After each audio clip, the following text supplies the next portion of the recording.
স্বতন্ত্র মহিলা ভাইস চেয়ারম্যানের পদটি ফিরিয়ে পাওয়ার দাবিতে সংবাদ সম্মেলন। প্রিয় সাংবাদিকবৃন্দ, গত 5 দশকে স্বাধীন বাংলাদেশের সামগ্রিক উন্নয়নে নারীর অংশগ্রহণ অগ্রগতি দৃশ্যমান। আজকে বাংলাদেশে যেমন অনুন্নত দেশ থেকে উন্নয়ন দেশের তালিকায় স্থান পেয়েছে, তেমনি নারী ক্ষমতায়নের সূচকে এগিয়ে আছে। নারী ক্ষমতায়নের একটি অন্যতম শর্ত হল নারীর রাজনৈতিক ক্ষমতায়ন। 2022 সালে ওয়ার্ল্ড ইকোনমিক ফোরামের জেন্ডার গ্যাপ সূচকের প্রতিবেদন অনুযায়ী নারীর রাজনৈতিক ক্ষমতায়নের ক্ষেত্রে বাংলাদেশের অবস্থান বিশ্বে 1 নম্বর। সরকারের গৃহীত বিভিন্ন সময়ে বিভিন্ন নীতি, আইন এবং বেগম রোকেয়া সহ বাংলাদেশের নারীর আন্দোলনের দীর্ঘ ধারাবাহিক আন্দোলনের ফলে এদেশের নারীরা স্থানীয় সরকার থেকে জাতীয় সংসদ সব ক্ষেত্রে অংশগ্রহণ এবং দায়িত্ব পালন করে চলছেন। 1996 সালে স্থানীয় সরকারের সংরক্ষিত নারীর আসনে সরাসরি নির্বাচনের বিধান তৃণমূলের নারীদের রাজনৈতিক ক্ষমতায়নের ক্ষেত্রে একটি মাইলফলক দৃষ্টান্ত।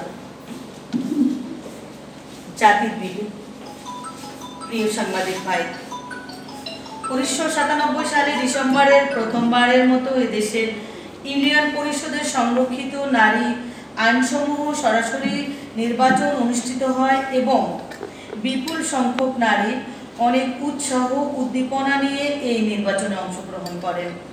2009 সালে প্রথমবারের মতো বাংলাদেশে উপজেলা পরিষদের একটি আসন মহিলা ভাইস চেয়ারম্যান পদের জন্য সংরক্ষিত রাখা হয়, যা কিনা রাষ্ট্র পরিচালনার সিদ্ধান্তে গ্রহণের ক্ষেত্রে নারী অংশগ্রহণের ক্ষেত্রে আর এক ধাপ এগিয়ে। 2010 সালে উপজেলা পরিষদ চেয়ারম্যান ও ভাইস চেয়ারম্যানের দায়িত্ব, কর্তব্য, আর্থিক সুবিধা বিষয়ে বিধিমালা প্রণয়ন করা হয়। এই বিধিমালায় স্পষ্টভাবে নারী ভাইস চেয়ারম্যানদের দায়িত্ব উল্লেখ করা আছে। নারী ভাইস চেয়ারম্যানগণ এক বা একাধিক কমিটির সভাপতি হওয়া ছাড়াও চেয়ারম্যানের অনুপস্থিতিতে অস্থায়ী চেয়ারম্যান উপজেলা পর্যায়ে শিক্ষা প্রসার, শিক্ষা প্রতিষ্ঠানগুলির কার্যক্রম তদারকি, অন্তঃ ইউনিয়ন সংযোগকারী রাস্তা নির্মাণ, মেরামত ও রক্ষণাবেক্ষণ, সন্ত্রাস, জঙ্গিবাদী, চুরি, ডাকাতি, চোরাচালান, মাদক ব্যবহার ইত্যাদি অপরাধমূলক কাজ, পরিবেশ সংরক্ষণ, ক্রীড়া সাংস্কৃতিক কার্যক্রমের প্রসার এবং কৃষি উন্নয়নের লক্ষ্যে কাজ করে এবং এই নারী ভাইস চেয়ারম্যানগণ আবারও এক বা একাধিক কমিটির সভাপতি হওয়া ছাড়াও চেয়ারম্যানের অনুপস্থিতিতে আস্থা, পুষ্টি, স্যানিটেশন, কুঠির ও ক্ষুদ্র শিল্প স্থাপন, আত্মকর্মসংস্থান সৃষ্টি, সমবায় সমিতি, সমাজ কল্যাণ, জনহিতকরণ কার্যক্রম, নারী শিশু নির্যাতন প্রতিরোধ, যৌতুক, বাল্যবিবাহ রোধকল্পে ভূমিকা পালন করবেন বলে বিধিমালা আছে। এক্ষেত্রে দায়িত্ব বিভাজনের ক্ষেত্রে এক ধরনের জেন্ডার পক্ষপাতিত্ব দেখা যায়। স্থানীয় সরকার প্রশাসনিক অবকাঠামোতে অধিক সংখ্যক নারী যাতে নির্বাচিত হতে পারেন, আসন সংরক্ষণের মাধ্যমে সেই ধরনের ব্যবস্থা রাখার ব্যাপক সংখ্যক বহু তৃণমূল নারীরা আজ ঘর থেকে বের হয়ে এসেছেন, জনগণের জন্য কাজ করেছেন, জনগণের বিভিন্ন সমস্যার কথা তুলে ধরেছেন, বিভিন্ন প্রতিকূলতা উপেক্ষা করে এই নারী জনপ্রতিনিধির তাদের দায়িত্ব পালন করে আজ অনেক বেশি আত্মবিশ্বাসী। রাজনীতি, বিশেষত নির্বাচনী প্রক্রিয়া অংশগ্রহণের সময় অভিজ্ঞতায় দেখা যায় যে নানা কারণে উপজেলা পরিষদে নির্বাচিত জনপ্রতিনিধিগণ স্বাধীনভাবে কাজ করতে পারেন না। এদিকে কেন্দ্রীয় এবং স্থানীয় প্রশাসনের নিয়ন্ত্রণ, অন্যদিকে পৌরসভা, ইউনিয়ন পরিষদের নির্বাচিত সদস্যের পরোক্ষ নিয়ন্ত্রণ। এই ধরনের অবকাঠামো ত্রুটি এবং আইন দুর্বলতার কারণে উপজেলা পরিষদ রাষ্ট্রের উন্নয়ন কার্যকর ভূমিকা রাখতে অনেক সময় সক্ষম হয় না। ঠিক এইরকম একটি পরিস্থিতিতে উপজেলা নারী ভাইস চেয়ারম্যানদের কার্যকর ভূমিকা পালন আরো কঠিন। একদিকে বহুযুগ ধরে চলে আসা নারীর পিতৃতান্ত্রিক দৃষ্টিভঙ্গি অন্যদিকে অবকাঠামোর দুর্বলতার কারণে উপজেলা পরিষদের নারী ভাইস চেয়ারম্যান তাদের আগ্রহ, মেধা, যোগ্যতা, সদিচ্ছা থাকা সত্ত্বেও যথাযথ ভূমিকা পালন করতে পারছেন না। কিন্তু গত 17 আগস্ট অন্তর্বর্তীকালীন সরকারের প্রকাশিত গেজেট মহিলা ভাইস চেয়ারম্যান পদ অপসারণ করা হয়।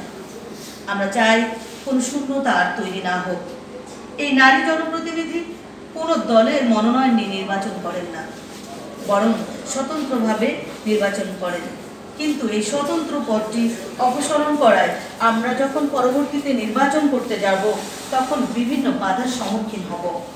এতে করে নারী রাজনৈতিক ক্ষমতা আরও বাধাগ্রস্ত হবে। এই পদটি বহাল থাকলে নারীদের জীবনমান উন্নয়নে অন্তর্বর্তীকালীন সরকারের সহযোগিতা আমরা করতে পারব। 2021 সালে একটি পরিপত্রে বলা হয়, স্থানীয় সরকার বিভাগ কর্তৃক বাস্তবায়িত উপজেলা গভর্নেন্স প্রজেক্ট ও ইউনিয়ন পরিষদের গভর্নেন্স প্রজেক্টের আওতায় গঠিত নারী উন্নয়ন ফোরামের জন্য 2021-22 অর্থ বছর হতে উপজেলা পরিষদের বাৎসরিক বাজেটের 3% অর্থ বরাদ্দ উপজেলা পরিষদ কর্তৃক গৃহীত প্রকল্পসমূহের 25% নারী সদস্যর মাধ্যমে বাস্তবায়ন করার নির্দেশনা প্রণয়ন করা হয়েছে। উক্ত অর্থ স্থানীয় সরকার বিভাগ কর্তৃক প্রণীত উপজেলা উন্নয়ন তহবিলের ব্যবহারের নির্দেশিকায় অনুচ্ছেদ 6 এর বর্ণিত উপজেলা বার্ষিক উন্নয়ন কর্মসূচির আওতাকারী নিজের বিবিধ ও খাত থেকে নির্বাহ করতে হবে। উপজেলা পরিষদ কর্তৃক নারী উন্নয়ন ফোরামের অনুকূলে বরাদ্দকৃত অর্থ নারী উন্নয়ন ফোরাম উপজেলা পরিষদের মাধ্যমে নিম্নবর্তিত বিষয় প্রকল্প গ্রহণ বাস্তবায়ন করবে। পদাধিকার বলে মহিলা ভাইস চেয়ারম্যান নারী উন্নয়ন ফোরামের সভাপতি। সেহেতু এই পদটি না থাকলে নারীর স্থায়ী উন্নয়ন বিষয়টি বাধাগ্রস্ত হবে।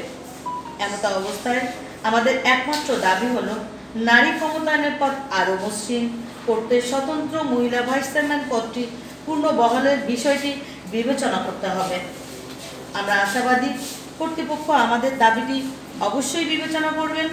তবে আমাদের দাবিটি মেনে নেওয়া না হলে আমরা বিষয়টি নিয়ে আইনি প্রক্রিয়া যেতে উদ্যোগ গ্রহণ করতে পারি। ধন্যবাদ।